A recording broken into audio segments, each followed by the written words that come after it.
Vamos a ponernos de pie en esta mañana, mis queridos hermanos. Aleluya. Estamos muy contentos, muy agradecidos después de tantos años que podemos volver aquí a este lugar donde el Señor nos bendijo tanto y donde conocimos a muchos de ustedes.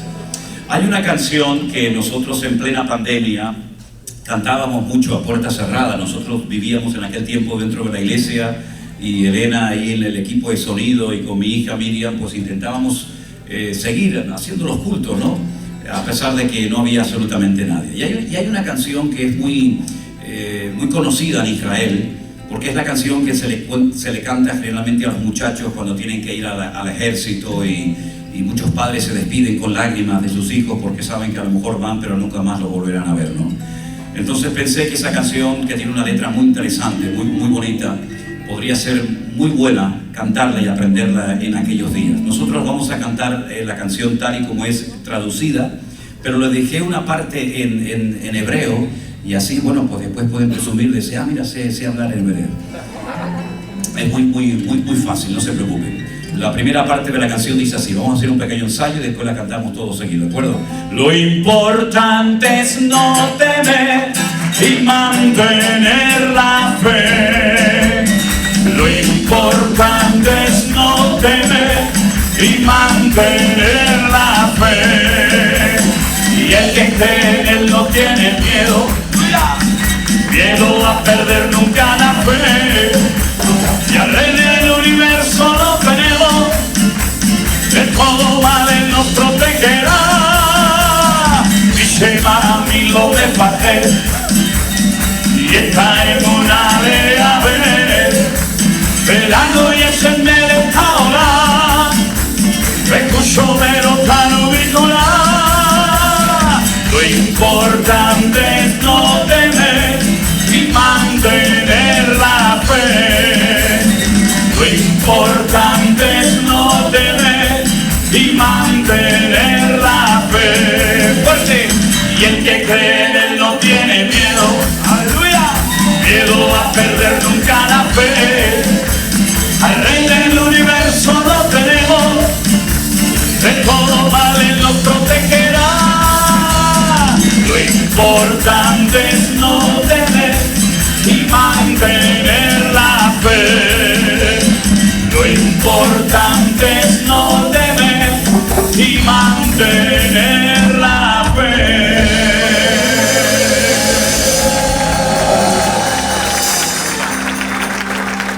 Creo que les están poniendo la letra, ¿no? Porque yo la veo allí enfrente, ¿no? Bueno, pero es muy fácil. Lo importante es no temer, sino mantener la fe. Tenemos al Rey del universo de nuestra parte. Y la parte en hebrea dice, dígalo conmigo, Mi Shema, Mi lo mefajet. Perfecto. No entendí nada, pero perfecto. Eta emuná leabet. Velanu yeshet melech haolam. Yeshet melech haolam. Behu shomer otanu mikulam. Te dirá, ¿qué es lo que estoy cantando? Lo mismo que estamos cantando en español, ¿eh? Así que vamos a hacer un intento de cantarla en hebreo, a ver qué tal sale. Mi Shema, mi lo mefajet. A esa palma. Y está en una vez, velando y es en Melech ahora. ¡Aleluya! Mi Shema, mi lo mefajet. Y está en una vez, velando y es en Melech ahora. Recurso melocano vincular. Lo importante es no temer, mantener la fe. Lo importante es no temer, mantener la fe.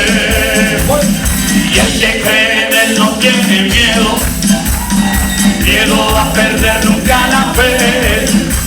Al Rey del universo lo tenemos, de todo mal él nos protegerá. Lo importante es no temer, mantener la fe. Lo importante es no temer y mantener la fe.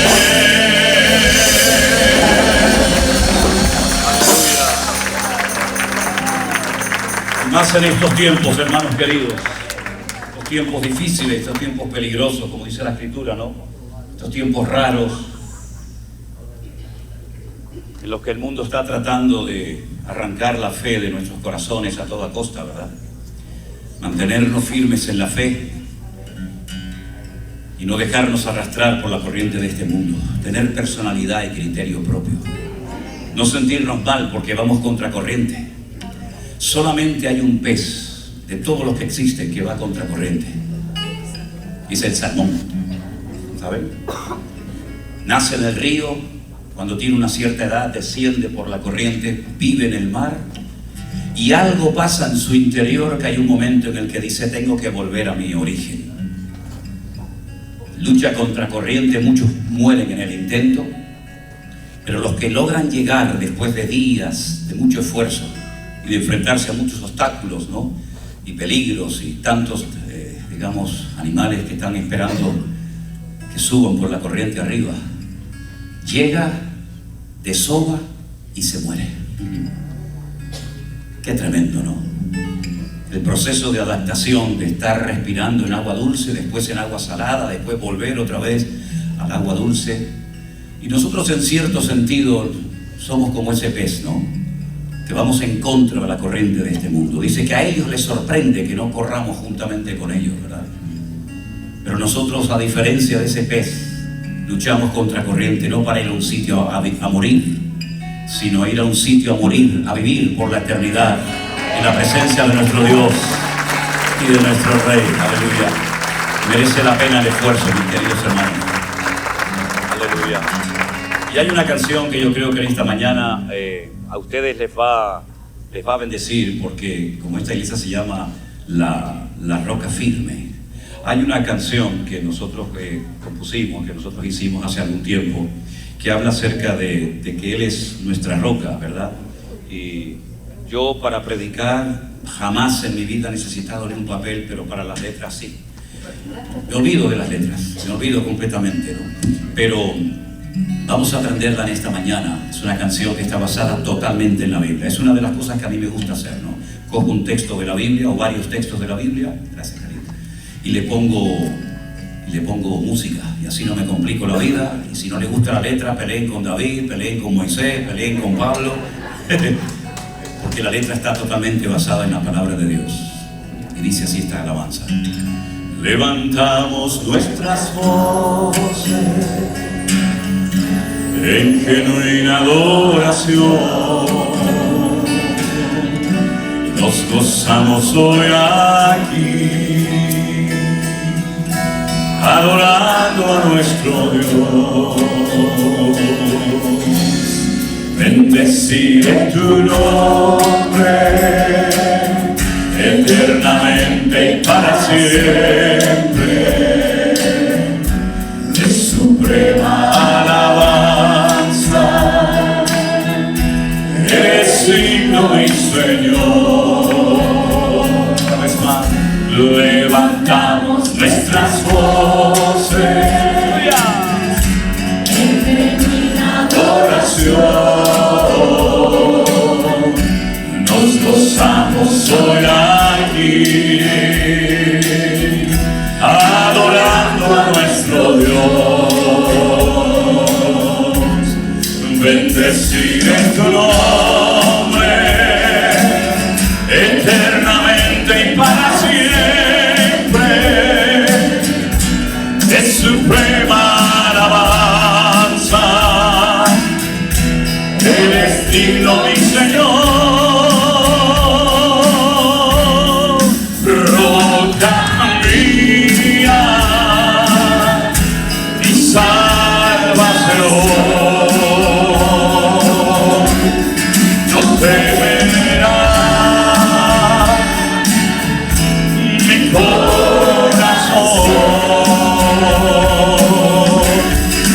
Yo estaré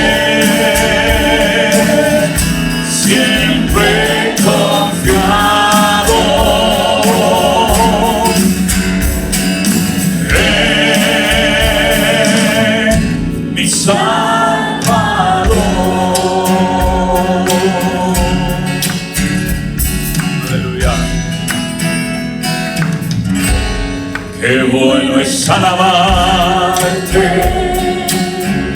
y anunciar por la mañana tu misericordia y tu fidelidad. Tú eres mi fortaleza en medio de la angustia. Tú eres mi pronto auxilio en la tribulación. Roca mía, salvación. ¿Dónde verá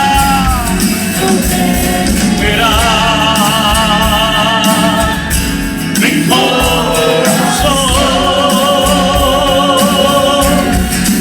Yo estaré siempre confiado.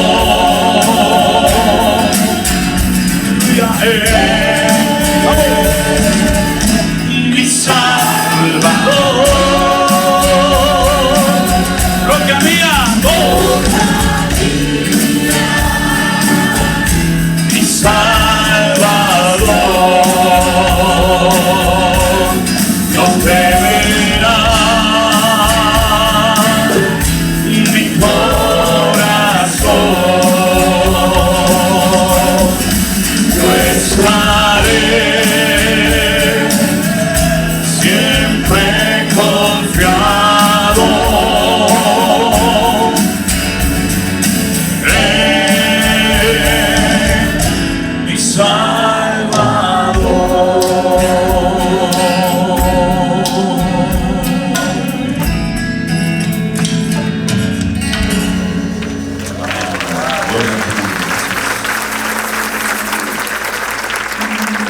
Pueden tomar asiento, mis hermanos, en esta mañana. Señor Jesús. Señor, te bendecimos, te damos gracias por la vida de José Manuel Sierra, nuestro pastor. Te damos gracias por lo que comenzaste como algo pequeño, Señor, allá en Santa Cruz de Tenerife. Gracias porque Él ha sido fiel, juntamente con Elena, su esposa, su familia, sus hijas. Y te damos gracias porque hasta aquí, Ebenezer, tú les has ayudado y bendecido, les has guardado en completa salud. Ellos están viajando todo el tiempo, todo el año, pero tú les guardas, les das nueva fuerza para seguir adelante. Gracias por lo que has de hacer esta mañana. Úsalo poderosamente en el nombre de Jesús y que podamos salir de aquí llenos de tu presencia y con mucho mayor conocimiento del que teníamos hasta hoy. En el nombre de Jesús. Amén. Amén y amén. Denlo para nosotros. Amén, gloria a Dios. Le pedía permiso al pastor para que me deje dar un pequeño anuncio referente a un área también de nuestro ministerio que, sin quererlo, se ha convertido en algo muy importante para nosotros desde hace más de 20 años. La primera vez que yo viajé a Israel, no lo hice por cuenta propia, no lo hice porque tenía un deseo en mi corazón y quise ir, sino que estando un día en casa me llamó un matrimonio. Él ya está con el Señor, pero ellos me llamaron para decirme que iban a viajar a Israel. Teníamos mucha amistad en aquellos tiempos cuando vivíamos en Madrid, y que iban a viajar a Israel. Y bueno, yo me alegré mucho por ellos. Me da mucha alegría cuando a la gente le salen las cosas bien y son bendecidos y son prosperados, ¿no? Y bueno, los felicité, digo, qué bueno que pueden tener esa linda experiencia. Y me dijeron, no, pero no solamente te llamamos para informarte, sino para decirte que te queremos invitar para que vengas con nosotros. Y bueno, como dice el refrán, como a nadie le amarga un dulce, pues dije, bueno, pues perfecto, vámonos para allá. Entonces, esa fue la primera vez que yo fui a Israel invitado por este matrimonio. Cuando yo llegué hace más de 20 años atrás a Israel, desde el primer día que llegué a Tel Aviv, al aeropuerto de Ben Gurión, hasta el último día, la verdad que para mí fue tan impactante, porque es como un seminario, una escuela bíblica intensiva. Allí se ve la Biblia, aquí la leemos, Aquí nos imaginamos ciertas y determinadas cosas, cómo podían ser, cómo sería esto, cómo sería aquello. Pero allí, aparte de que lo ves, aprendes geografía, arqueología, historia, Biblia y tantas cosas. Nos tocó un guía que no era creyente, no era, digamos, cristiano, pero era un gran conocedor de la historia, incluso se sabía cosas de la Biblia de memoria, pero él siempre decía: dicen que aquí estuvo Jesús, dicen que por allí caminó Jesús, y siempre estaba con el dicen, ¿no? Y yo me pegué a él y me aprendí todas sus explicaciones de memoria. La gente las grababa, la gente las anotaba, pero yo me las aprendí todas de memoria. Y cuando regresé a Tenerife, les conté a los hermanos de la iglesia mi experiencia, mi andadura por Israel, y les conté todo. Bueno, a raíz de ese día comenzaron a llamarme gente de todas partes del mundo, y me decían: queremos ir a Israel, pero queremos ir contigo, queremos ir a Israel. Y sin darme cuenta, sin buscarlo, me vi envuelto y me veo envuelto en una actividad que para nosotros ha sido de muchísima bendición. Porque cada vez que viajamos, y no exagero lo más mínimo, cada vez que viajamos siempre aprendemos algo nuevo, siempre.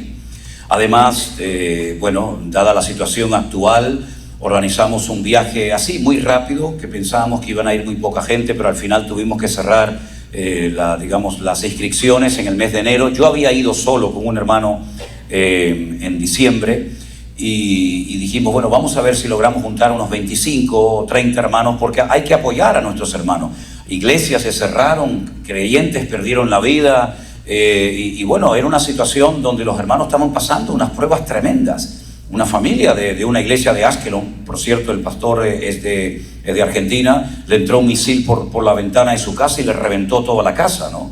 Hay muchísimos jóvenes de las iglesias que han tenido que dejar sus trabajos, sus familias, sus esposas para ir a defender a su país. Tuve la oportunidad de visitar prácticamente todos los kibutzim, donde vivía la gente que se dedicaba a la agricultura, a la ganadería, y vi cosas tremendas que ni siquiera me permitieron grabar, ¿no? Bueno, cosas que ni siquiera quiero comentar en esta mañana. Y los hermanos nos agradecían muchísimo, nos decían: gracias por venirnos a levantar los brazos, gracias por venirnos a dar ánimo. Incluso gente de la calle nos paraba y nos decían: pero ¿qué hacen aquí? Éramos los únicos, solamente había un pequeño grupo creo que era de filipinos o de tailandeses, y nosotros, todo el país estaba vacío, los restaurantes, los hoteles. Fuimos al huerto de Getsemaní, que siempre hay una cola de gente tremenda. Estábamos solamente nosotros. Fuimos al Monte de las Bienaventuranzas, que siempre hay un tráfico terrible de autobuses que entran y salen. Solamente estábamos nosotros. Fuimos a la ciudad de Tiberias, al lado del mar de Genesaret, mar de Galilea, y tuvimos que llamar por teléfono a un conocido para que nos abriera el restaurante y nos diera de comer. Todo estaba cerrado, el país estaba con una tristeza. Yo creo que es el país más alegre que he visto en mi vida. Siempre están cantando, danzando por las calles, miles y miles de niños, de jóvenes, es algo increíble. Pero vimos un país que lo estaba pasando realmente mal. Entonces fuimos en el mes de enero, me acompañó Elena, me acompañó mi hija Miriam, fue una bendición espectacular. En ningún momento hubo... También tenemos que saber por dónde meternos y por dónde no meternos, evidentemente, ¿no? En ningún momento tuvimos sensación de temor, de miedo, todo lo contrario. Todos los que van siempre quieren volver. Nunca hemos encontrado a nadie que diga: perdí el tiempo, perdí dinero, no mereció la pena. Al contrario, todo el mundo de una manera u otra queda atrapada, se queda con el deseo de volver. Y entonces nosotros estamos ya organizando los viajes para este año, y vamos a ir con 2 grupos diferentes en el mes de mayo. Ya el primero se ha llenado completamente, solamente quedan unas poquitas plazas para el segundo, y luego en noviembre volvemos con 4 grupos también. Es que hay centenares y centenares de personas que quieren conocer, que quieren viajar. Así que si alguien está interesado en recibir información, en saber más sobre estos viajes, sobre este ministerio, pues mi hija Priscila es la que me ayuda a organizar todo esto. Ella está aquí, y si no, más fácil todavía. Entran en la página web de nuestra iglesia, mevidanueva.org, rellenan el formulario que dice viajes a Israel, y allí enseguida recibirán la información del costo, de los itinerarios y todo lo demás, ¿de acuerdo? Solamente era ese pequeño anuncio. No me pregunten por qué, pero desde el primer momento que supe que iba a venir a predicar aquí a la iglesia, no tuve la más mínima duda de que el mensaje que yo voy a compartir con ustedes hoy era el que tenía que dar aquí. Repito, no me pregunten por qué. Generalmente Yo voy a una iglesia y bueno, a veces hasta el Señor en el mismo púlpito me cambia el mensaje, ¿verdad? Viendo el ambiente, viendo la atmósfera de la congregación. Pero hace ya algunos meses atrás que ya sabíamos que íbamos a visitar la iglesia de ustedes, y el Señor puso en mi corazón esta enseñanza, que ya le he dado en otras ocasiones, pero yo creo de verdad que hoy tenemos que oírla todos los presentes y todos los que van a seguir la retransmisión de este culto. Quiero llevarles a una carta que el apóstol Pablo escribió a la iglesia de Tesalónica. Él escribió 2 cartas, ¿vale? Las conocemos como Primera y Segunda de Tesalonicenses. Dicho sea de paso, mientras van buscando Segunda de Tesalonicenses capítulo 2, este fue el lugar donde menos tiempo permaneció Pablo ministrando a esta congregación. Se calcula que más o menos un mes como máximo estaría Pablo al frente de esta congregación. Luego tuvo que salir, seguir sus viajes, su ministerio. El lugar donde más tiempo estuvo fue en Éfeso, 2 años, Corinto 1 año, Tesalónica aproximadamente 1 mes. Y quiero que se den cuenta, cuando leamos la porción de Segunda de Tesalonicenses 2, del 1 en adelante, la profundidad de enseñanza, a pesar de que eran prácticamente gente recién convertida, para que vean el nivel, la madurez que se exigía y se pedía de los creyentes de aquella época, ¿no? Dice en el versículo 1: con respecto a la venida de nuestro Señor Jesucristo y nuestra reunión con Él, os rogamos, hermanos, que no os dejéis mover fácilmente de vuestro modo de pensar, ni os conturbéis, ni por espíritu, ni por palabra, ni por carta, como si fuera nuestra, en el sentido de que el día del Señor está cerca. Nadie os engañe en ninguna manera, porque no vendrá sin que antes venga la apostasía y se manifieste el hombre de pecado, el hijo de perdición, el cual se opone y se levanta contra todo lo que se llama Dios o es objeto de culto, tanto que se sienta en el templo de Dios haciéndose pasar por Dios. ¿No os acordáis que cuando yo todavía estaba con vosotros os decía esto?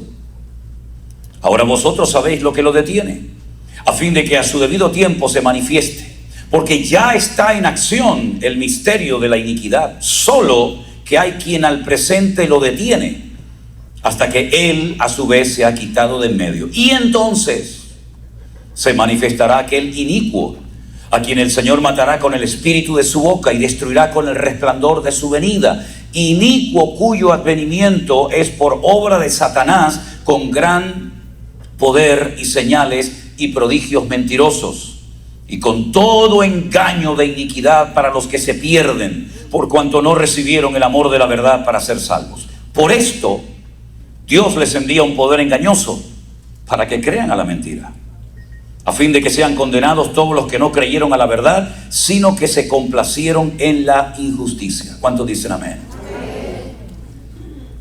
Sé que algunos llaman torta o tarta, ¿no? Pero si la Biblia fuera una torta o una tarta y la cortáramos en 4 pedazos exactamente iguales, 3 de esos trozos o pedazos sería material profético. El libro que más material profético contiene del mundo es, sin lugar a dudas, la Biblia. Dicho sea de paso, a modo de información, el Corán no contiene ni una sola profecía. La Biblia solamente en el Nuevo Testamento menciona 150 veces el retorno inminente del Mesías. Pablo hace más de 50 referencias a la venida del Señor, su segunda.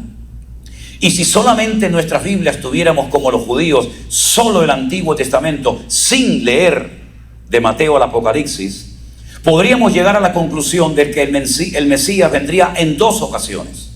Una vez como siervo sufriente, como cordero llevado al matadero, para redimirnos de nuestros pecados derramando su sangre, y una segunda vez como león de Judá, como león triunfante y glorioso sobre la muerte y sobre todos los poderes del mundo. Hay más material en el Antiguo Testamento para conocer datos de la segunda venida del Señor que de la primera. Es decir, que tenemos en nuestras manos uno de los temas más mencionados en toda la Biblia.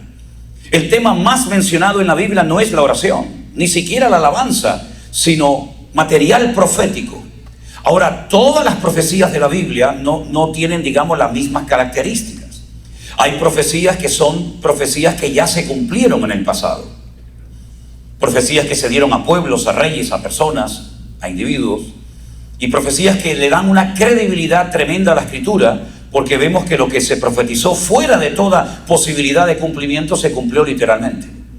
Hay otras profecías que todavía no se han cumplido, están dormidas esperando el tiempo y el espacio para que se den las circunstancias idóneas para que dichas profecías se cumplan.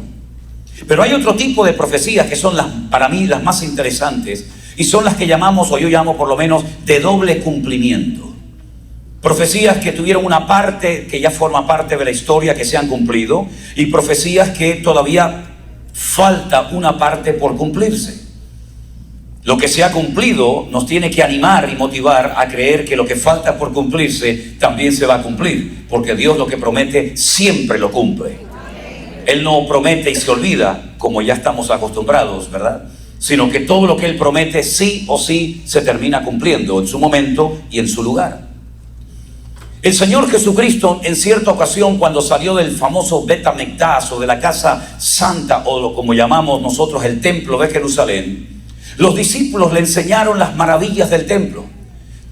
El rey Herodes, que era un títere que había puesto Roma, ¿verdad?, había invertido más de 46 años de su vida con mucho dinero y esfuerzo para poner aquel templo lo más hermoso posible, hasta el punto que cuando los romanos conquistaron lo que llamaron ellos posteriormente Filistea, o tierra de filisteos, les sorprendieron varias cosas que nunca habían visto en todo el vasto imperio romano que ellos habían conquistado, desde Finisterre, es decir, desde España, toda Europa, el Medio Oriente y todo el norte de África. A ellos les sorprendió que el único pueblo del mundo que descansaba un día a la semana, incluidos los animales, era el pueblo de Israel, el famoso Shabbat, o día de reposo. A ellos les sorprendió ver que en Israel, de los 4 mares que tiene, 2 internos y 2 externos, hay uno en el que no puedes hundirte porque siempre flotas aunque no sepas nadar, que es el famoso Yam Hamelach, el mar de la sal, o el mar muerto. Y la tercera cosa que a los romanos les llamó poderosamente la atención es que los judíos tenían un templo enorme, precioso, pero vacío. No había imágenes, no había ídolos. Y se reían de ellos, decían: ustedes tienen un templo grande, hermoso, bonito, pero no hay imágenes de Júpiter, de Afrodita, de Ceres, en fin, de tantos dioses de la época. Cuando el Señor Jesucristo sale del templo de Jerusalén, los discípulos, como buenos judíos, presumen de su templo. Y el Señor les dice: ¿veis todo esto? Observarlo bien, queridos, porque no quedará piedra sobre piedra que no sea destruida. Años más tarde ese templo fue destruido por Tito, que era el hijo del emperador Vespasiano. Lo destruyó, molió, machacó las piedras, porque se había corrido la noticia de que los judíos habían metido dentro de las rocas, dentro de las piedras del templo, el oro. Y él destruyó el templo desde los cimientos hasta arriba. Y todas las riquezas se las llevó a Europa, concretamente a Roma. Y con todas aquellas riquezas construyó otro templo, pero no a la vida, sino a la muerte. Y todavía se puede visitar, y es el famoso Coliseo de Roma.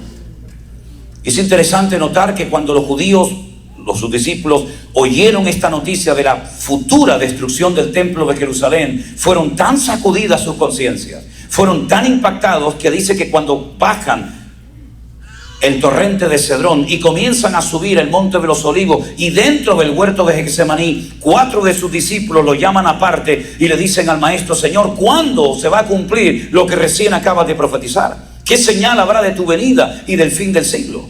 Y el Señor les da toda una explicación extraordinaria. Qué bueno es preguntar, ¿verdad? Nos hubiéramos perdido todo el capítulo 24 del Evangelio según San Mateo, ¿verdad?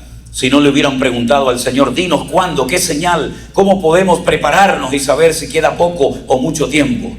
Y el capítulo 24 del Evangelio de Mateo es como un resumen, es un mensaje comprimido de una serie de señales proféticas que se tenían que cumplir antes de su segunda venida, incluso estando todavía los discípulos en la tierra. Pero Pablo lo que hace, y otros autores de la Biblia, como Juan, como Pedro, etcétera, es descomprimir el mensaje, dar una explicación a muchas de las enseñanzas que el Señor dio por encima en Mateo 24. Y aquí encontramos en esta epístola de Pablo una información extraordinaria, porque cuando uno lee esta carta te das cuenta de que hay términos, hay palabras que Pablo las utilizó de una forma muy sabia, para que no cayéramos en el error o en la trampa de pensar que estaba hablando de una cosa y resulta que estaba hablando de otra completamente diferente. Por ejemplo, como sabemos que el Mesías, que el Señor Jesucristo, tenía que venir a este mundo en 2 ocasiones, hay 2 palabras diferentes para referirse tanto a la primera como a la segunda venida de Cristo, para que sepamos de qué venida, de qué aparición visible estamos hablando. Cuando se habla de la primera visitación o primera venida del Mesías, que ya se cumplió hace 2000 años, naciendo en Belén de Judea, se utiliza la palabra epifanía. La epifanía es la palabra griega que se emplea para hablar de su primera manifestación visible al mundo. Pero la palabra que Pablo emplea en el versículo 1, cuando dice con respecto a su venida, no emplea esa palabra, sino otra palabra, un término específico para hablar única y exclusivamente de su segunda venida, y emplea la palabra parousia. Para que sepan los lectores de su época y posteriores a su época, ¿a qué venida se estaba refiriendo Pablo cuando dijo que respecto a su venida y nuestra reunión con él? Y ahí les da una serie de instrucciones. Por lo tanto, tenemos delante de nosotros una información extraordinaria para saber, como los eslabones de una cadena, qué va primero, qué va segundo, qué va tercero, y saber en qué momento de la historia me encuentro y qué va a suceder en cada bloque de la historia. Porque el tiempo marca la señal y la señal indica en qué tiempo me encuentro. Jesús, nuestro Señor Jesucristo, no dio una fecha exacta, ni mucho menos. Sabemos el lugar. Dice en Zacarías capítulo 14, y en aquel día se afirmarán sus pies sobre el monte de los olivos, ¿verdad? Y el monte se partirá. Y es entonces cuando Él establece su reino milenario en Jerusalén. Sabemos que va a venir y pondrá sus pies en el monte de los olivos. Pero no sabemos ni el día, ni la hora. Pero sí sabemos cuántas señales se tendrían que cumplir previamente a su segunda manifestación como Rey de Reyes y Señor de los Señores. Nosotros no participamos de su primera venida. Él le dijo a sus discípulos: cuántos reyes y profetas desearon ver lo que ustedes están viendo y oyendo y no lo vieron. Ustedes son una generación privilegiada, bendecida, porque me están oyendo a mí personalmente, porque ven mis milagros, mis señales, cómo expulso los demonios, cómo resucito a los muertos, cómo limpio a los leprosos, etcétera, etcétera. Pero nosotros no formamos parte de esa generación. Sino, sin embargo, la palabra de Dios nos dice que nosotros, en esta recta final de la historia, tenemos que velar y orar, porque vamos a ver cosas que los discípulos no vieron en su época. Por lo tanto, mis queridos hermanos, vivimos en un momento de la historia tremendamente interesante. Y lo bueno de todo esto es que tenemos el periódico que aún no se ha publicado mañana. Tenemos la información exacta. No hay que recurrir a las falsas profecías de Nostradamus, que yo las he leído y yo creo que ni Nostradamus las entendía. Tenemos la fuente correcta y exacta, que es la bendita palabra de Dios, que se adelanta en el tiempo y en el espacio y le indica a la iglesia cómo tiene que comportarse y cómo tiene que vivir en estos tiempos difíciles y peligrosos en los cuales vivimos. Una de las señales de los últimos tiempos es que la maldad se multiplicaría. No sabemos por cuánto, pero multiplicarse seguro. De tal manera que dice que por haberse multiplicado la maldad, el amor de muchos se enfriaría. Mas el que persevere hasta el fin, ese será salvo. Dice Pablo con respecto a la segunda venida del Señor, ya hemos dicho, la parousia, la manifestación visible del Mesías. Cuidado, porque vendrán muchas opiniones y teorías, pero nosotros no nos movemos por lo que yo siento, lo que a mí me parece, sino que tenemos la roca firme de la palabra de Dios, de nuestro Señor Jesucristo, a la cual podemos recurrir cuantas veces necesitemos o queramos para saber en qué momento de la historia yo me encuentro. El apóstol Pablo dice que Él no vendrá, el Señor Jesús, el Mesías, el Redentor de nuestra alma, no vendrá sin que antes venga la apostasía. Definamos pues entonces qué es la apostasía. Porque si el Señor no va a venir hasta que la apostasía se manifieste, sería bueno saber de qué estamos hablando. La apostasía es la anarquía espiritual. Es la pérdida de valores absolutos y convertir todo lo que ha sido absoluto en relativos. Es la pérdida de orden en la familia, de principios morales y espirituales. Ya dijo Nietzsche hace mucho tiempo atrás que no hay nada más inmoral que la moral. Y muchos han creído y seguido sus enseñanzas diabólicas, ¿verdad? Incluso él escribió un libro que se llama El Anticristo, que es terrible, ¿no? Pero quiero decir con todo esto de que estamos viendo cómo se está descomponiendo la sociedad. Me imagino que aquí en Estados Unidos ustedes tampoco tienen mucho que alegrarse en este aspecto. Europa ya está totalmente rendida. En Europa ya una persona se puede casar con su perro si quiere, o con su vaca, o con su elefante, o con su jirafa, porque al fin y al cabo es un ser vivo que tiene más derecho que una criatura que está en el vientre de su madre, que le han desprendido y quitado de todos sus derechos. Estamos viendo en el mundo que ya los niños son los que mandan y ya los padres se tienen que callar cuando los muchachos hablan. En mi época esto era impensable, ¿verdad, Pablo? En mi época mi padre me miraba, simplemente me miraba, no decía nada, solamente me miraba y me transmitía un mensaje telepático que yo sabía interpretar al momento. Me decía, o te portas bien, o cuando llegues a casa te voy a dar un sopapo. Y yo lo entendía perfectamente, no hacía falta ni discernimiento de espíritu, ni interpretación de lengua, se entendía perfectamente. Como dice un libro de un rabino judío que yo leí, dice: hoy en día los muchachos ni tirándole piedrecitas se enteran de que le estás llamando la atención, ¿no? En mi época se decía, cuando los adultos hablan, los niños se callan. Hoy en día, cuando los niños hablan, el papá y el abuelo se tienen que callar, porque está hablando el niño. Es increíble, ¿verdad?, ver la pérdida de valores tremendos, donde ya lo que antes era hasta delito, hoy en día es normal.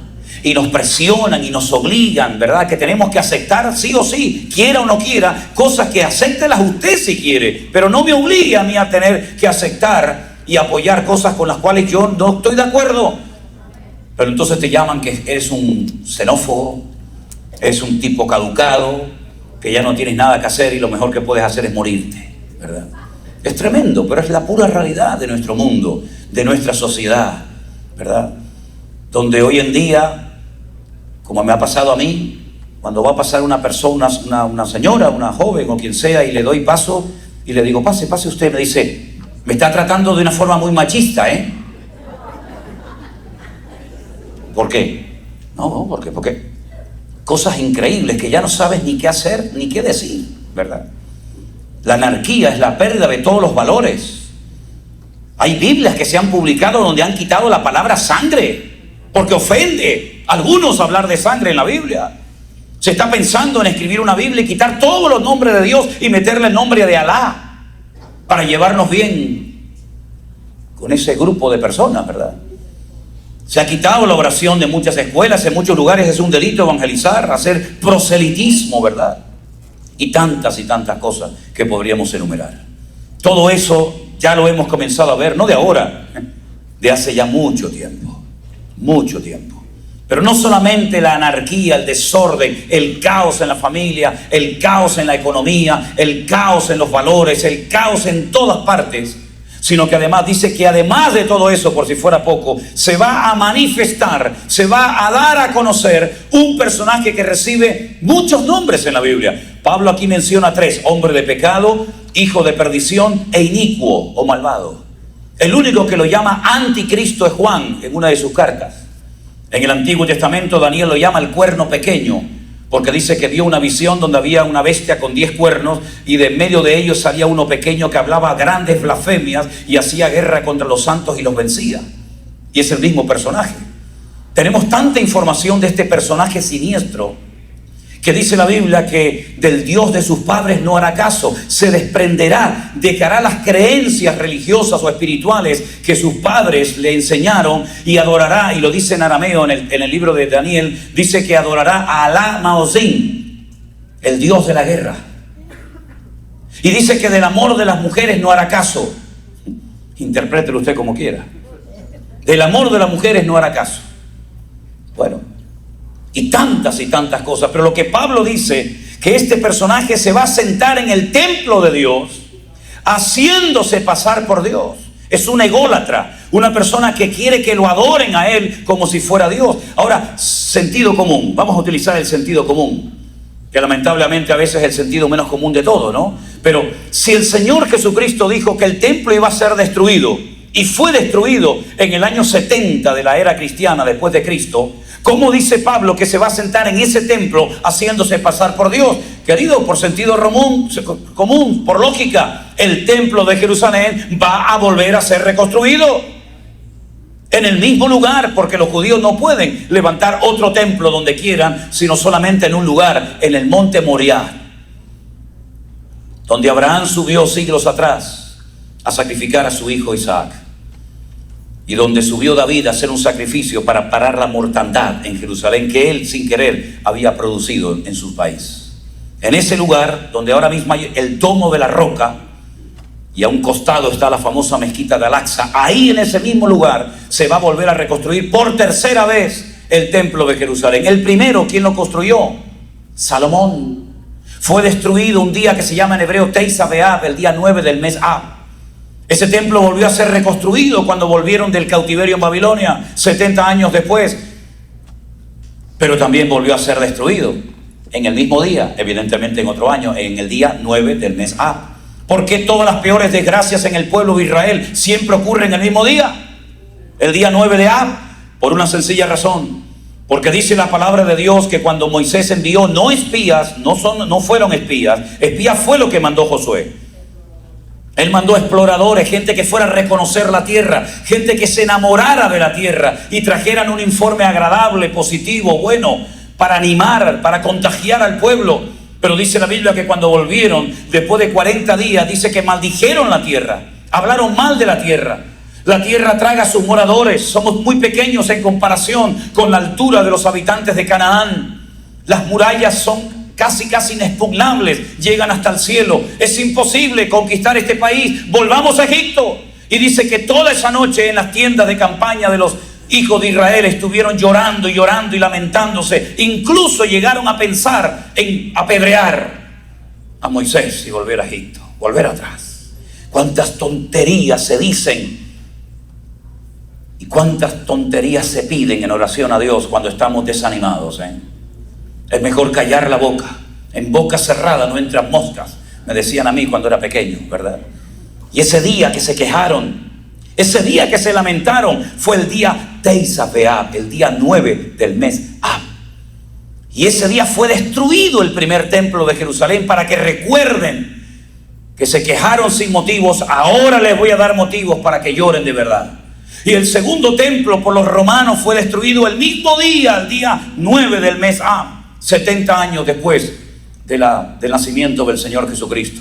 Y los españoles firmaron el decreto de expulsión de los judíos en el año 1492, el día Teisá B'Av, para que recuerden que fueron expulsados de este país, donde según ustedes fue el lugar del mundo donde más cómodos se sintieron, y también en Alemania. Y el día Teisá B'Av en Alemania se firmó la solución final, la exterminación y aniquilación total del Estado de Israel. Y todas las peores desgracias siempre han ocurrido el mismo año. Y ese templo hoy en día no existe. Y es un dolor tan grande que tiene ese pueblo, que cuando alguien se va a casar, en todas las bodas, sean creyentes o no, practicantes o no, meten una copa, un vaso dentro de una servilleta y lo rompen, para que recuerden que nos rompieron el templo los romanos hace 2000 años. Y cuando alguien construye una casa, hay una parte de la casa que no la adornan, no la arreglan, no la pintan, se queda como vieja, como deteriorada. ¿Para qué? Para recordar que nos destruyeron los romanos el templo de Jerusalén, ¿verdad? ¿Y por qué van vestidos de negro? Porque están de luto, porque lloran la pérdida del templo de Jerusalén. ¿Y por qué oran por la mañana, por la tarde y por la noche, todos los días de su vida? Porque oran para la reconstrucción del templo de Jerusalén. Y ese templo va a ser inaugurado en los últimos tiempos. Pero a los 3 años y medio, este personaje siniestro lo vuelve a profanar. Y el Señor Jesucristo ya lo advirtió y dijo: el que entiende, lea, porque aquí hay sabiduría. Cuando veáis la abominación desoladora de la cual habló el profeta Daniel, el que lee, entienda. ¿Cuándo se va a producir esa profanación del lugar santísimo? ¿Cuándo se va a sacar el arca de la alianza y se va a poner una imagen? Y dice que el que no la adore será muerto, en la época en la que este personaje siniestro se va a manifestar. ¿Quién es este tipo? ¿Quién es esta persona? Pero la Biblia nos enseña que es un hombre de carne y hueso, no como las películas de Hollywood que nos presentan una relación entre Satanás y una mujer y nace ahí un tipo medio con cuerno o sin cuerno. No, es un personaje con padre, con madre, con nacionalidad. Sabemos por los datos que nos da la Biblia de dónde puede venir, el tiempo que va a gobernar, y es un personaje que va a cambiar toda la economía del mundo. El dinero va a dejar de existir para un control mundial de la población, que es lo que siempre han creído lo que han querido los que tienen poder para hacerlo: controlar y más controlar. Si no es de una manera, es de otra. Si no es con cámaras, es con satélite. Si no es con satélite, es con los impuestos. Si no es con los impuestos, con algo que le van a poner a la gente para controlarlos y marcarlos como si fueran animales. Y nadie podrá comprar, nadie podrá vender, nadie podrá poner gasolina, nadie podrá cobrar su sueldo, nadie podrá viajar, nadie podrá hacer nada, pequeños, grandes, ricos y pobres, sin haberse dejado marcar de una forma terrible. Algunos estarán preguntando: ¿y nosotros hasta dónde vamos a ver? ¿Hasta dónde vamos a poder llegar con toda esta cuestión? Bueno, aquí se plantea, digamos, una gran pregunta, ¿no? Porque a lo largo de la historia se han ido, no a lo largo de la historia, sino recientemente, y cuando hablo recientemente hablo de unos 150 o 160 años para acá, se plantearon varias posturas teológicas referente a toda esta cuestión. Si la iglesia, los cristianos, los hijos de Dios, íbamos a estar o no íbamos a estar cuando este personaje siniestro se manifieste y cuando el mundo comience a ponerse cada vez de mal en peor, ¿ok? Un cura católico, repito, un sacerdote católico de clausura, estudiando por su cuenta las profecías de Daniel y del libro del Apocalipsis, llegó a la conclusión de que la iglesia católica, apostólica y romana no iba a pasar nada de esto. Iba a estar exenta, porque es la Santa Madre Iglesia. Un teólogo protestante de la época llamado Scofield, que por cierto muchos tenemos su Biblia, le gustó la idea de este sacerdote católico donde decía que la Santa Iglesia Católica, Apostólica y Romana no iba a pasar por ninguna parte de la tribulación, ni por pruebas ni dificultades. Y entonces él, por primera vez en la historia, a pie de página, se publicó una Biblia con los comentarios del hermano, el pastor Scofield.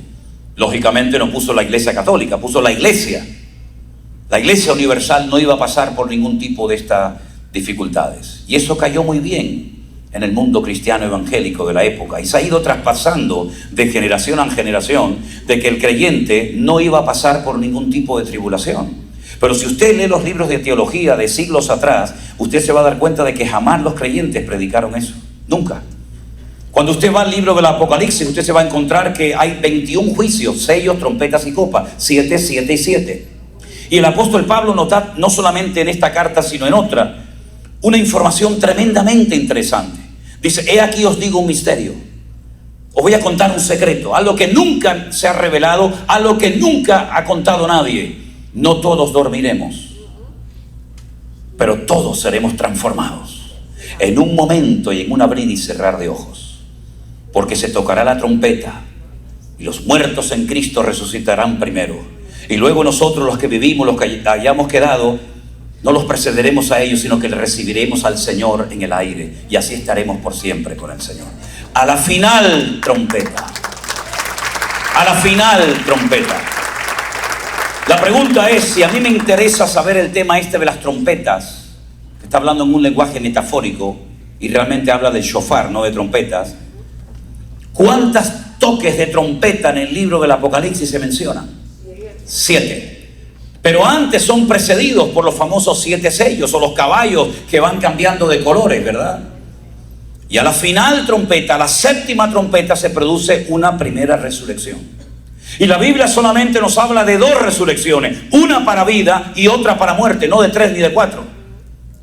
Por lo cual quiere decir de que la iglesia tiene que prepararse, porque el mundo va a ir de mal en peor y probablemente muchos de nosotros pasaremos por estas experiencias tremendas. Pero por un camino vendrán y por 7 huirán. Porque aunque acampe contra ti un ejército, no tiene por qué temer tu corazón, porque el Señor es mi luz y mi salvación. Y aunque pasemos por valle de sombra y de muerte, no temeré mal alguno, porque tú estarás conmigo. Tu vara y tu cayado. Dos cosas diferentes, ¿eh? No tiene nada que ver una vara con un cayado. ¿Para qué era la vara? La vara del pastor en Israel en la punta tiene como una especie de pincho, una especie de clavo. Se utilizaba fundamentalmente para cuando llegaba la noche y se guardaban las ovejas en el redil. Se contaban, entraban por un camino muy estrecho, venían todas del campo, se iba estrechando el pasillo hasta que iban entrando una a una. Y el pastor con esa vara le daba un golpe en el lomo a la oveja, 1, 2, 3. Cuando le pinchaba a la oveja en el lomo, la oveja se agachaba y se metía al redil. Pero como el lomo de Israel es muy parecido, casi igual por encima al manto de una oveja, cuando le dabas con la vara, con ese pincho en el lomo al lobo, el lobo se volvía y te quería morder, porque no aceptaba la disciplina, la corrección del pastor, como muchos hoy en día, ¿no? Bueno, ese es un tema para otro día. Pero también la vara se utilizaba para la oveja rebelde.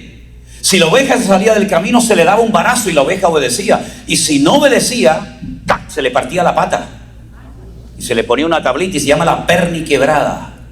Y toda la vida andaría coja al final del rebaño, porque me hiciste perder el tiempo y porque frenaste el avance del resto del rebaño.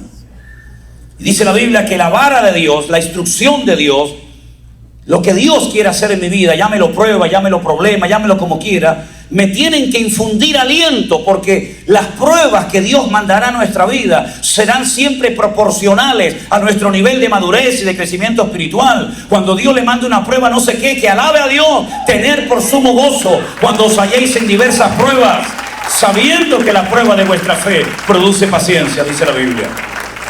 Así que tenemos probados, y el cayado era como una especie así de signo de interrogación, ¿no? Como el que usa, ¿no vieron el Papa en Roma? Que lleva una cosa así, el cayado del pastor. Y cuando la oveja se iba, le metías el coso así en el cuello y la traías para acá, y si obedecía bien, y si no, la vara te espera, querida. La palabra del Señor nos enseña que los tiempos finales, la iglesia tiene que dar la talla. La iglesia no puede estar jugando no sé a qué. La iglesia tiene que estar velando y orando para que estas cosas no sorprendan como ladrón en la noche. Que no se nos apague el aceite, que no se nos apague el fuego, el ímpetu, la pasión por la obra de Dios, porque entonces somos tan vulnerables como cualquiera. Se sienta en el templo de Dios, luego ya ha sido reconstruido, se hace pasar por Dios, pero resulta que aquí hay un dato muy interesante, porque una cosa nos lleva a otra. El Señor tiene que venir, amén, pero no puede venir o no va a venir hasta que se manifieste la apostasía o se dé a conocer el hombre de pecado, el hijo de perdición, que es un político con una influencia mundial tremenda. Ya se viene diciendo hace muchos años que lo que el mundo necesita, por lo menos en Europa, es un líder. En vez de tantos líderes, tantos gobiernos, tantos partidos, que haya uno solo y que ese solo reciba todo el poder militar, económico, político, etcétera, y que ese solo mande en toda Europa. Ya se viene hablando hace muchos años de esto. Ya tenemos un parlamento europeo en Bruselas, en Bélgica. Oye, qué curioso que ahí tenemos una iglesia también nosotros, como también en Las Vegas. Lugares de corrupción, lugares de inmoralidad, lugares de tanta influencia a nivel mundial. Ahí tenemos una luz encendida para la gloria y la honra del Señor. Entonces la palabra del Señor nos enseña que la iglesia tiene que estar velando, tiene que estar atenta, tiene que saber discernir los tiempos y las ocasiones para que no nos sorprendan las cosas que van a ocurrir como si alguna cosa extraña nos aconteciese, sino más bien todo lo contrario. Erguid vuestras cabezas porque vuestra redención está cerca. ¿Por qué se predica tan poco de esto en las iglesias? ¿Porque la gente se asusta? ¿Porque no interesa? Hermanos queridos, el Apocalipsis no se escribió para asustar a nadie. El Apocalipsis y las palabras proféticas del Señor en su palabra se nos dieron para que estemos tranquilos y podamos dormir en paz y vivir en paz, porque en medio del diluvio la iglesia pasará protegida por la mano del Señor. Claro, tendremos que depender cada día del Señor, cosa que a muchos no les gusta. Pero yo recuerdo mi primera visita a la isla de Cuba hace unos cuantos años atrás, cuando terminábamos de comer. Los pastores que nos invitaban a comer lo que tuvieran en el momento, nos decían: Pastor Sierra, hoy hemos comido mañana Dios dirá. Pero ya el Señor nos enseñó a nosotros el Padre Nuestro. ¿O es que se han olvidado ustedes del Padre Nuestro? El pan nuestro de cada día, no de cada semana, no de cada mes, no de cada año, de cada día, dánoslo hoy.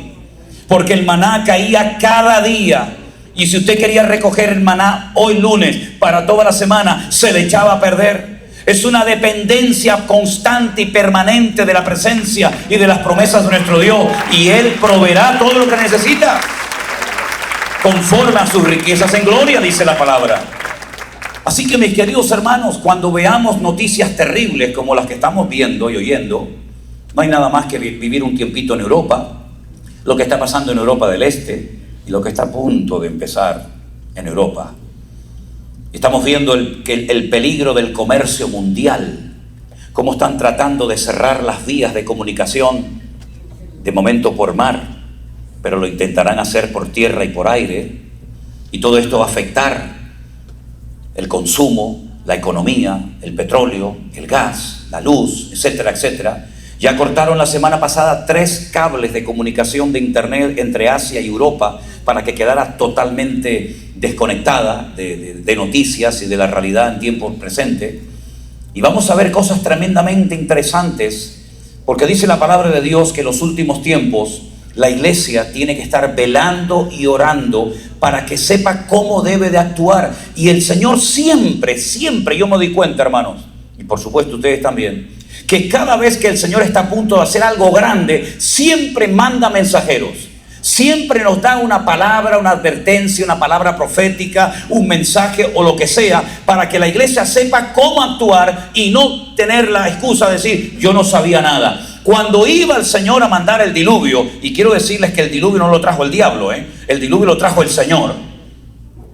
El Señor le dijo a Noé, prepárate, prepárate. Y dice la Biblia que durante más de 120 años él logró involucrar a su familia, a Sem, Can y Jafet con sus respectivas esposas y a su mujer también. Y toda la familia se involucró en la obra de Dios. Y cuando vino el día del diluvio, la destrucción universal, ellos estaban preparados. Y cuando el Señor decidió destruir Sodoma y Gomorra, dice la Biblia que previamente mandó mensajeros, mandó ángeles a la casa de Lot para que saliera y salvara su vida. Y el Señor Jesucristo en Mateo 24 dice que los que estén en la azotea no bajen, y el que esté en el campo no entre, sino huyan para que aquel día no os sorprenda. En otras palabras, Dios advierte, Dios habla y Dios se anticipa en el tiempo para que nosotros sepamos cómo debemos de actuar. Y no digamos yo no sabía nada, porque la ignorancia es el terreno favorito del diablo.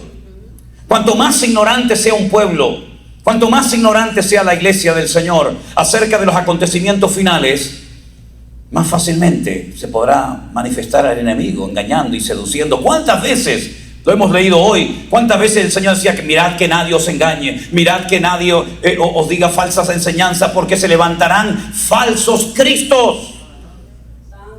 ¿Y falsos cristos qué significa? Falsos ungidos. Cristo es una palabra hebrea de Mashiach. Falsos ungidos que engañarán, si fuere posible, aún a los escogidos. Cuántas falsas unciones están revoloteando en el horizonte, y la gente se deja atrapar por estas falsas unciones, estos falsos moveres, estas modas que van y vienen, cuando nosotros no nos movemos por moda, ni por sentimientos, ni emociones, sino que nosotros lo seguimos a Él. Me sane o no me sane, me dé o no me dé, aunque Dios me mate, lo seguiré alabando, porque sé que Él está vivo.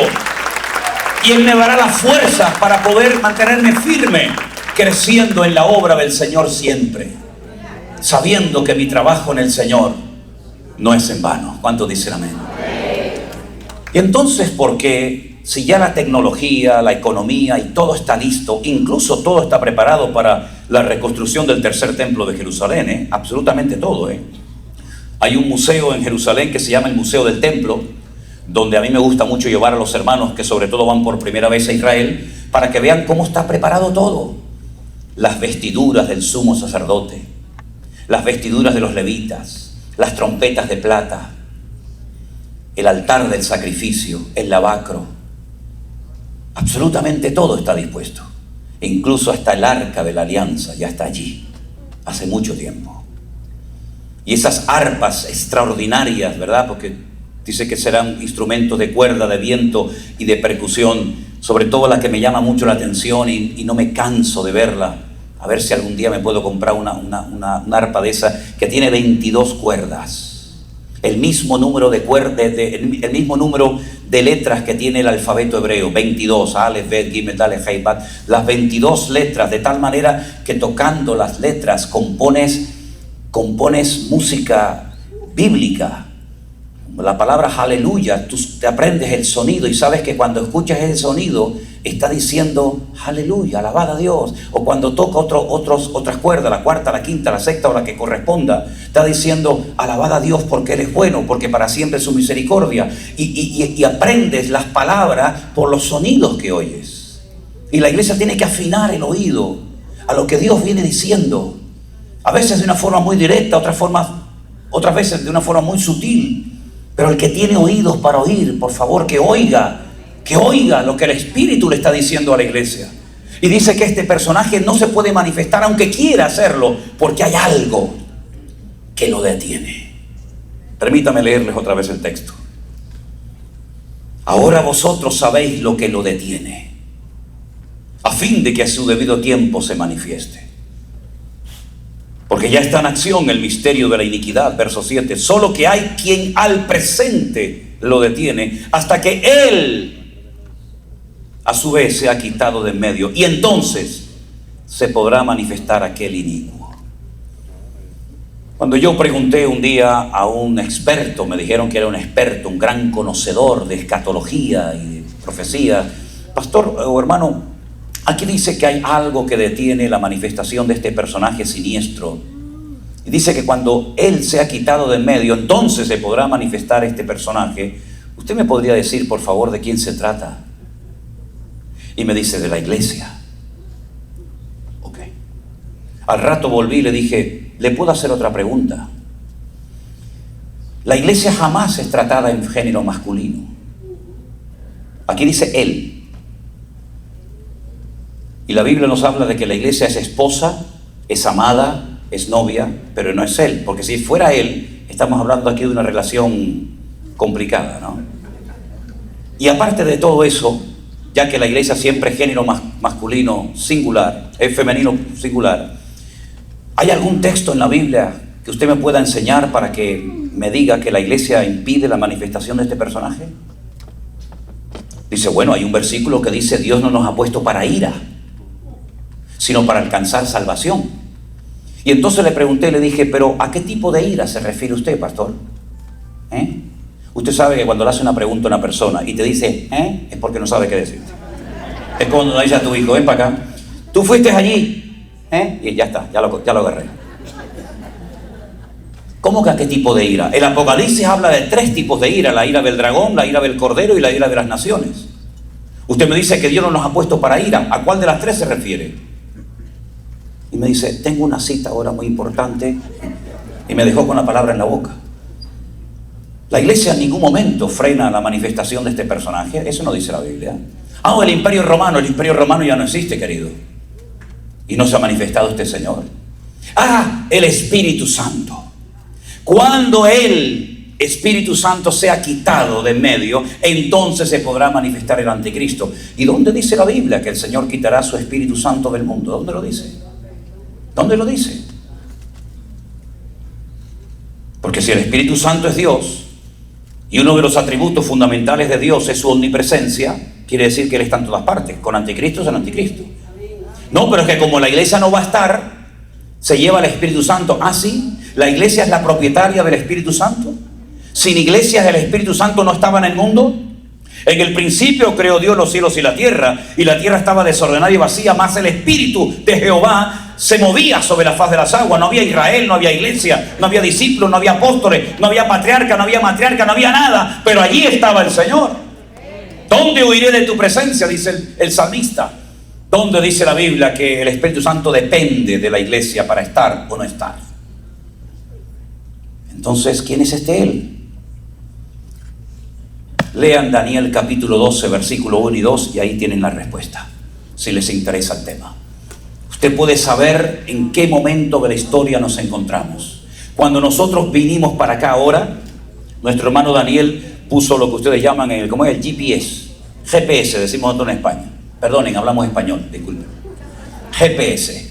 Y por el camino te va diciendo a la derecha, a la izquierda, salida 345, tantos kilómetros, tantas millas. Te va diciendo y te va indicando la información que vas recibiendo, te va indicando cuánto te falta para llegar a tu destino. Bueno, pues miremos en la palabra de Dios, hagamos una lista, ¿verdad?, de todas las señales que tenían que darse antes del retorno inminente del Señor Jesucristo. Y podrás saber, querido, en qué momento de la historia te encuentras. Yo particularmente creo que somos la generación más cerca de la venida del Señor Jesucristo que ninguna otra generación que nos ha precedido en el pasado.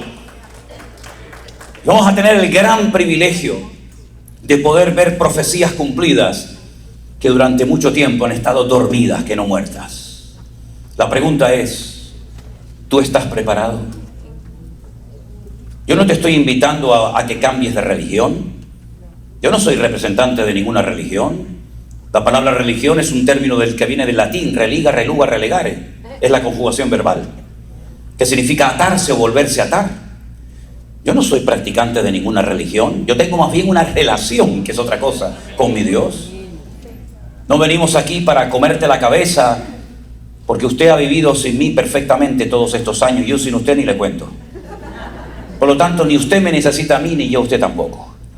Pero lo que usted necesita es tener a Cristo en su corazón, para que cuando Él venga, no digas, no me preparé. Quiero que todos cerremos nuestros ojos en este momento. Y quiero hacer una pregunta. Y usted tiene que ser honesto consigo mismo. Nadie, ninguno de nosotros en esta mañana está en este lugar por casualidad. Yo hacía como 30 años, como dijo muy bien el pastor, que yo no venía a esta congregación. Y el Señor nos ha convocado en esta mañana aquí para alabarle, para escuchar de su presencia, pero sobre todo para que tú te vayas con la salvación de tu alma. Y puedas, como dice la Biblia en términos bíblicos, nacer de nuevo y estar preparado para lo que se avecina en el horizonte. Sea lo que sea y pase lo que pase, entréguele su vida a Cristo en esta mañana, mi amigo. Porque es la mejor y más sabia decisión que usted puede tomar en esta vida. Si has vivido una vida cristiana superficial, falta, carente de compromiso, rompe ya con esa religiosidad que no sirve para nada. Conságrate al Señor. Vuelve otra vez al Señor. Tal vez lo conocías de oídas, pero hoy el Señor te vuelve a llamar y te dice: aquí estoy, ven, ven, ven. Te sigo amando. Tal vez tú a mí no tanto como antes, pero yo a ti te sigo amando igual o más. Y quiero ayudarte, quiero bendecirte. No quiero que te sientas sola. Quiero acompañarte, porque padre, madre, marido, hijo, todo puede fallar en la vida. Hasta la iglesia te puede fallar y los pastores también. Pero el Señor nunca te va a fallar.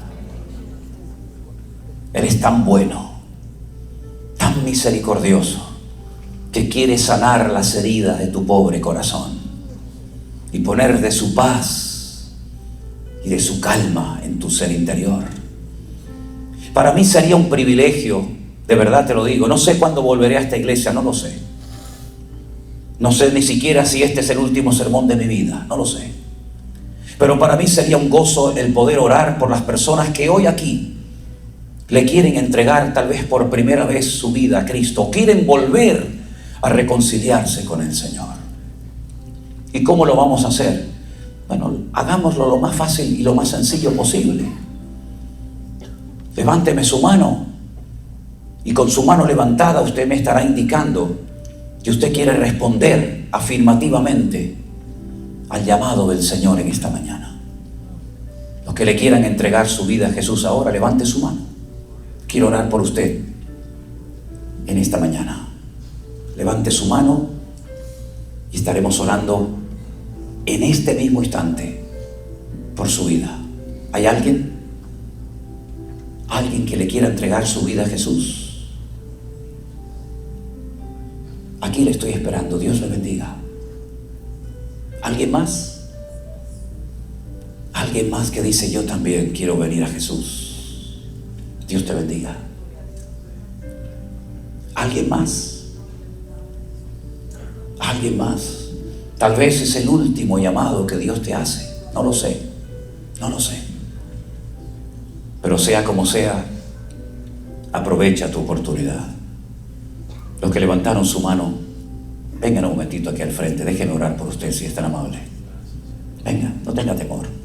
Todos los demás sigamos orando, teniendo comunión con el Señor, y vamos a orar por estas vidas. Yo quiero que ustedes repitan en alta voz conmigo. No es una fórmula mágica, es simplemente una forma sencilla de dirigirles en oración al Señor. No están orando a mí, estamos orando al Señor. ¿Sí? Cierre sus ojos, diga conmigo: Señor Jesús, Señor Jesús, gracias, Dios mío, gracias por haber muerto en la cruz. por haber muerto en la cruz. Yo creo en ti, Señor, Yo creo en ti, Señor, y te pido perdón y te pido perdón por todos mis pecados. por todo mi Hoy te recibo pecado, como mi Señor como mi Señor y mi Salvador personal. y Salvador personal. Me rindo a ti, mi Me Señor. rindo a ti, Señor. Salva mi vida Salva mi vida. en el nombre de Jesús. En el nombre de Jesús. Amén. Amén. Déjenme orar por ustedes. ¿Sí? Padre, en el nombre de Jesús, rogamos en esta mañana por estas vidas, por estas almas. Tú conoces sus necesidades, conoces, Señor, su vida íntima y privadamente. Yo te ruego que las bendigas y que hoy se vayan de este lugar teniendo a Cristo en su corazón, y que nunca jamás lo abandonen, sino que sean fieles hasta la muerte, para que por la eternidad podamos estar en tu presencia, Señor. Bendecimos a estas vidas y te damos gracias por ellas, en el nombre de tu amado Hijo Jesús. Amén y amén. Aleluya. Fuertes aplausos a nuestro Dios. Oh, sí, perdón. Gloria a Dios. Dios le bendiga. Mucho gusto. ¿Cómo se llama usted? Rafael. ¿Quiere subir al Señor? Sí. Diga conmigo: Señor Jesús, Señor Jesús, en este momento en este momento yo me entrego a ti. yo me entrego a ti. Perdona mis pecados, Señor. Perdóname mis pecados. Señor Jesús, Señor Jesús, te acepto acepto como mi Señor como mi Señor y Salvador personal. y Salvador. En el nombre de Jesús. En el nombre de Jesús. Amén. Amén. Y amén. Gloria a Dios. Dios te bendiga, mi hermano querido. Dios te bendiga. Después oraremos por ti, ¿sí? Gloria a Dios. Gloria a Dios. Dios les bendiga a todos, mis queridos hermanos. Una tremenda bendición el haber podido estar con todos ustedes en esta mañana. Sigan orando por nosotros. Nosotros intentaremos, en la medida de nuestras posibilidades, también orar por ustedes. Y a pesar de la distancia, todos estamos en el mismo barco. Todos remamos en la misma dirección. Y si no nos vemos aquí, sabemos que sí o sí nos vamos a volver a ver todos en la presencia del Señor. Dios les bendiga. Fuertes aplausos a nuestro Dios. Bendiciones.